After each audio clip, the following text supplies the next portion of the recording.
दिवाळी दरवर्षी कार्तिक महिन्याच्या कृष्ण पक्षातील त्रयोदशी तिथीला धनत्रयोदशी साजरी केली जाते. या दिवशी केवळ खरेदी करणेच नव्हे तर भगवान धन्वंतरी, कुबेर देव आणि लक्ष्मी मातेची पूजा करण्याची प्रथा आहे. धनतेरसच्या दिवशी जर तुम्ही कवडीचे काही सोपे उपाय केले तर आर्थिक अडचणीतून सुटका मिळू शकते आणि देवी लक्ष्मीच्या कृपेने धनधान्यात वाढ होऊ शकते.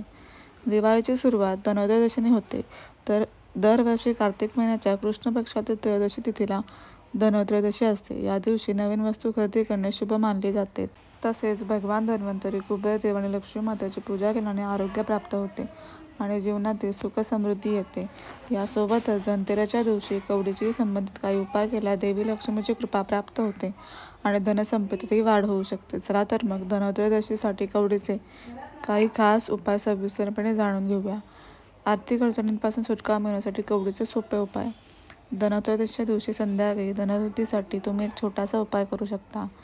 यासाठी रात्रीच्या वेळी 13 दिवे लावा आणि ते घराच्या सर्व कोपऱ्यांमध्ये ठेवा.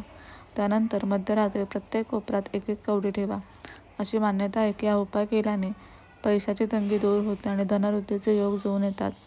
यामुळे घरातील आर्थिक परिस्थिती मजबूत होते. धनत्रयोदशीच्या संध्याकाळी वडाच्या झाडाच्या एका पारंबीला गाठ मारा. त्यानंतर 5 कवडीवर हळदीचा टिळा लावा आणि त्या स्वतःहून 8 वेळा उतरवा. मग त्या कवडी आणि काही पैसे गरिबांना दान करा. हा उपाय केल्याने दरिद्रता दूर होऊ शकते आणि अचानक धनलाभ होण्याचेही योग बनतात. जेव्हा तुम्हाला धनप्राप्ती होईल तेव्हा वडाच्या झाडावर बांधलेली पारंबी सोडवावी.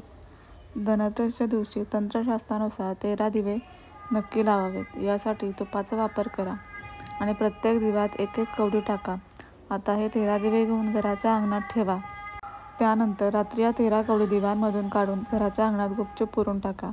हा उपाय केल्याने नोकरी आणि व्यवसायात येणाऱ्या अडचणी दूर होऊ शकतात. तसेच करिअरमध्ये यश मिळू शकते आणि आर्थिक समस्याही कमी होऊ लागतात.